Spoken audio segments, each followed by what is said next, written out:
So that's the argument then for my project with Nukit and Ali Arya here at the virtual Carleton campus.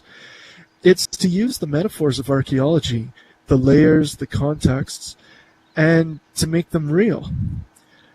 Using a real excavation as a model, a very small one, but real, we'll build the rhetorics of excavation into the Web Alive environment so that the visitor who interacts with it will necessity embody the thinking of an archaeologist.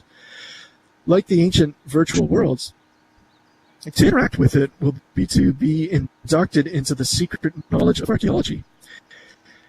By engaging with the neuropsychology of the virtual worlds, I want to bring the original transcendental aspects of virtual worlds, how the experience itself is the creation of meta-knowledge, into public archaeology and outreach. And this should be quite a trip. But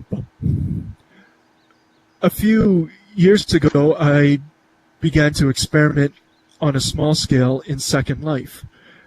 And I had this idea, and I'm not a particularly good builder, but I wanted to see if I could do it. And so I chose to,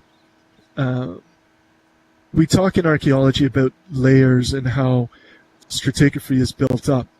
In Second Life, you build with primitives that are typically block shaped. And like a Lego set, I started overlaying them one on the other. And I put a small script into it so that when the user touched the layer or the context, it would fly away, revealing the next layer below.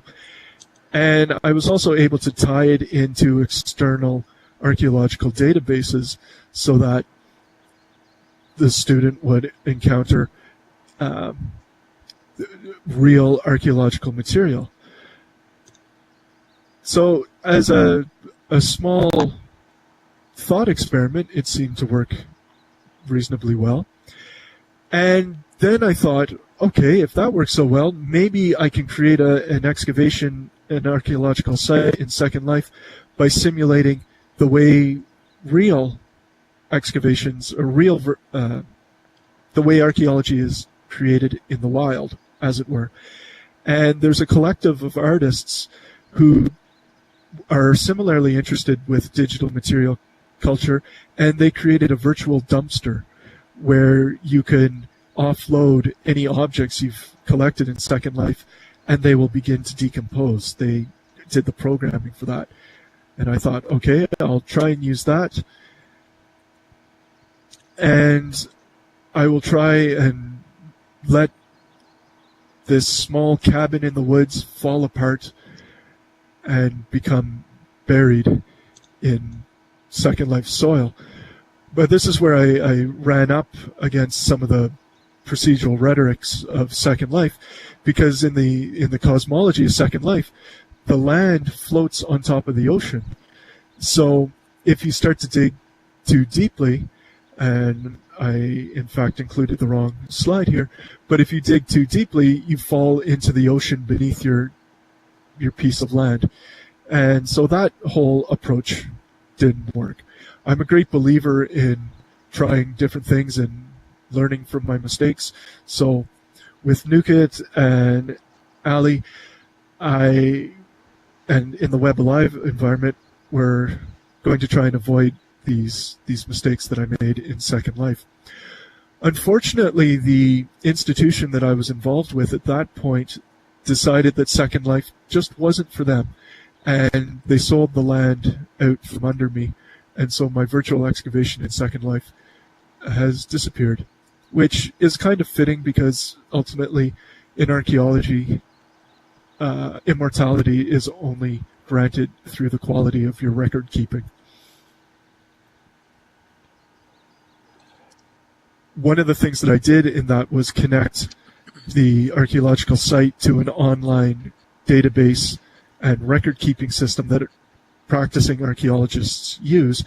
And in that fashion, working with my virtual excavation would be an authentic experience. And this is something that I hope to do here in Web Alive. The excavation that we'll be recreating was done in the village of Shawville, which is in West Quebec, about an hour and 20 minutes to the northwest of the city of Ottawa. And I did this in 2003 with high school students from Pontiac High School as part of a larger village revitalization project. The site itself was a 19th century brickyard that was abandoned in about 1910. And the village is largely made from the bricks of this brickyard. The image on the screen at the moment with the tree in it, that is looking through the location of the brickyard itself. Up above, we have some of the students working on one of the test trenches.